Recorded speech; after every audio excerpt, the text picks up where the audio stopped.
Everyone, good morning, welcome back to our channel flash. করছি তোমরা সকলে ভালো আছো, আমিও খুব ভালো আছি। আজ হচ্ছে বৃহস্পতিবার, আজকে আবার একটা ব্লগ শুরু করলাম। তো আজকে আমার একটা জায়গায় যাওয়ার আছে, অনেক দিন পর, মানে প্রায় অনেক দিন মানে কয়েক মাস, প্রায় 1 বছরের কাছাকাছি এরকম।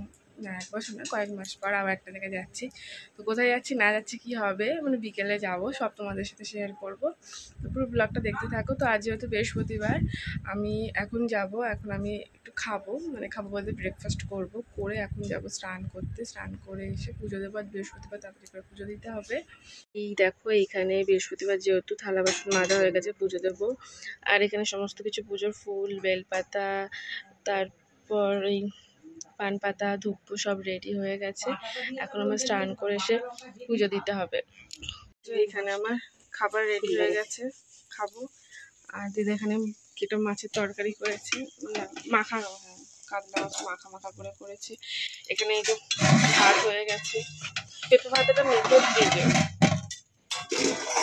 ডাল টক করা হয়েছে, ডালটা হয়েছে, এই আমটা তুলে নিয়েছি যাতে মানে টকটা বেশি না হয়। মাছ তো এখানে হয়ে গেছে। আর এইখানে আরেকটা মাছ হবে। এটা কি গো, আর মাছ? আর মাছ, পাঙ্গাস মাছ, ওই কালকে তন্ময়ের কাছ থেকে নিলে না? তো রান্না পুরো কমপ্লিট হয়ে গেছে, আমি শুধু এখন খাবো, খেয়ে স্নান করে পুজো দেবো, তাহলে কমপ্লিট। আর আজকে আমাদের একটা নিমন্ত্রণ বাড়ি আছে, নিমন্ত্রণ মানে অন্নপ্রাশন বাড়ি আছে আজকে, আবার রবিবার দিনও নিমন্ত্রণ আছে, আবার বিকেলবেলা আমি একটা জায়গায় যাবো। তো অন্নপ্রাশন বাড়িটা আমি যাবো না, নিমন্ত্রণ না, মামুনি আর বাবা যাবে, আমি যাব না। আমি এখন স্নান করে পুজো দেবো, পুজো দিয়ে তারপর আরও অনেক টুকটাকি কাজ আছে। তারপর বিকেলে আমার তো বেরোনো আছে, তো বললাম না তো অনেক দিন পর একটা জায়গায় যাবো, একজন দেখা হবে, তোমাদের সাথে পুরোটাই শেয়ার করবো। তো চলো আমি এখন তাড়াতাড়ি করে খেয়ে নিই, খেয়ে তারপর স্নানটা করে নিই, করে তাড়াতাড়ি করে পুজোটা দিই। কারণ এখন অনেকটাই বেলা হয়ে গেছে, প্রায় 11:45 পর্যন্ত বাজে। তারপর ও আবার উঠবে, ওকে আবার খেতে দিতে হবে। ওই ঘরটা মোছা আছে, একটু ঝাঁট দিয়ে এসেছি, শুধু বিছানা তুলে ঘরটা মুছে চানটা করবো। তো বেরোলাম, এখন চলে এসেছি পুজো দিতে। এই যে ঠাকুর, আর এদিকে সমস্ত কিছু জোগাড় যন্ত্র করে নিয়ে বসেছি। জানো তো আজকে বৃহস্পতিবার, অনেকটা টাইম লাগে পুজো দিতে, কারণ ঘরে ঘরে তো বৃহস্পতিবার লক্ষ্মী পুজোটা হয়। তো আমি প্রথমে ঘরটা সাজিয়ে নিয়েছি, তারপর ভোলে বাবাকে স্নান করাবো, ফুল দিয়ে সাজাবো, তারপর লাস্টে একদম ঘট বসাবো। ঝুড়ি সকালেই দেখতে পেলে সমস্ত রকম, আজকে না অনেক অল্প ফুল পেয়েছি। আর এই যে ঘরটা সাজিয়ে দিয়েছি, ধান, ধূপ, বেলপাতা, পান পাতা। আজকে না আমি একটু মাথা ঘষেছি, যেহেতু পুজো দেবো। দেখেছো গলাটা ধরে গেছে পুরো। তো চলো আমি প্রদীপটা জ্বালাই, পুজোটা দিয়ে নিই। আর বাইরে দেখো ওয়েদারটা দেখাচ্ছি, দেখতে পাচ্ছ হাওয়া দিচ্ছে, মনে হয় বৃষ্টি হতে পারে আজকে। ওয়েদারটা দেখে মনে হচ্ছে বৃষ্টি হতে পারে আজকে, খুব হাওয়া দিচ্ছে, মনে হয় বৃষ্টি হবে, মানে মেঘলা মেঘলা ওয়েদার আর কি। তাড়াতাড়ি করে ঝটপট করে পুজোটা করে নিই, কারণ কারেন্টটা চলে গেলেই হয়ে গেল, অন্ধকার হয়ে যাবে ঘর। পুজো তো দিচ্ছি, পুজো দিতে দিতে তোমাদের সাথে কিছু কথাও শেয়ার করব। ভয়েস ওভারটা দিলেই তোমাদের সাথে একটু কথা বলা যায়। আমার তো কথা বলার মতো বলতে তোমরাই আছো, তোমাদের সাথেই যেটুকুনি শেয়ার করি, কথা বলে মনটা হালকা হয়। কি বলো তো, আমি এতদিন থেকে মানে আমার বয়সটা তো অনেকই হয়েছে, অনেক বলতে আমার থেকে আরও অনেকে বড় আছে, অনেক বয়স আছে তাদের। কিন্তু আমার যেটুকুনি বয়স হয়েছে সেইটুকুনি বয়সে এসে আমি বুঝতে পেরেছি যে এই পুরো জীবনটা মানে পুরো জীবনটা কেটে গেলেও মানুষ চেনা যায় না, মানে এক জীবনে মানুষ চেনা যায় না। মানুষ যে কত রকমের হতে পারে প্রত্যেকটা ক্ষেত্রে, মানে প্রত্যেকটা স্টেপে যে মানুষের কত রকমের রূপ বদলাতে পারে, মানুষ যে কত ধরনের হতে পারে তা তা বলার বাইরে। মানে আমি যে কত রকমের মানুষের রূপ দেখেছি আর কত মানুষ দেখেছি, তবুও মানুষ আমি চিনে উঠতে পারিনি।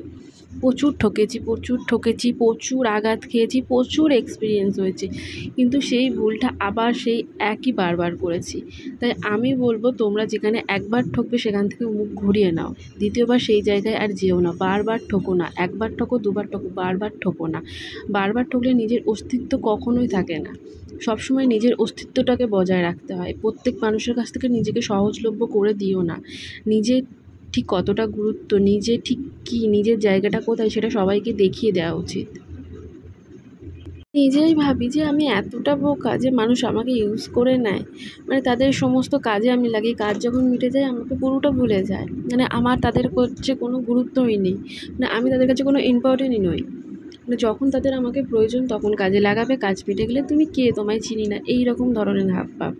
এটা আমার সাথেই হয়, হওয়াটাই উচিত। মানে এতবার ঠকেও যদি আমি শিখতে না পারি, তো আমার সাথে এরকমটাই হবে। মানুষের প্রতি ব্যবহারটা দিন দিন এমনভাবে পাল্টাচ্ছে না, মানে কাকে আপনজন ভাববো, কাকে বন্ধু ভাববো, কাকে শত্রু ভাববো ভেবে উঠতে পারি না। আমি নিজেই কনফিউজ হয়ে যাই। তাই এখন থেকে আমি ঠিক করেছি আমি নিজেরটা বুঝবো, নিজেকে নিয়ে ভাববো, নিজেকে ভালোবাসবো, নিজের কিসে ভালো হয়, নিজে কিসে ভালো থাকবো আমি সেটাই ভাববো। তাছাড়া আদার্স কিচ্ছু নয়। আমি নিজে ভালো থাকলে তো আমি সবাইকে ভালো রাখতে পারবো। এটাই এখন থেকে আমি ভেবেছি করবো। দিয়ে উঠলাম, বললাম না হালকা কেমন মেঘ করেছে, ঝড় উঠেছে, এখন একদম রোদ উঠে গেছে। তো চুলটা এখন শুকাবো বসে ফ্যানের তলায়, তারপর পাটাটা নাববো। তারপর বললাম একটা নেমন্তন্ন করেছিলাম, ওখানে চলে গেছে মামুনি। আমি এখন সব পুজো টুজো দিলাম, ওরা খেয়ে গেল, খেতে দিলাম, আমিও খাবো। আর কি কি রান্না হলো চলো তোমাদেরকে দেখিয়ে দিই। বাটাটা নাবিয়ে আমি খাওয়ার আগে দেখি। 6:30 বাজে। তো তোমাদেরকে তখন বলছিলাম আজ অনেক দিন পর অনেক কিছু হবে, সকালবেলা বলছিলাম। তো ব্যাপারটা ছিল আমরা বন্ধুরা মিলে আজকে দেখা করবো অনেক দিন পর, অনেক মাস, প্রায় 1 বছরের কাছাকাছি পরে। কিন্তু মান চাই না, তাই হলো না। কারণ বাইরে প্রচণ্ড বৃষ্টি হচ্ছে, বৃষ্টিতে যাওয়া সম্ভব নয়।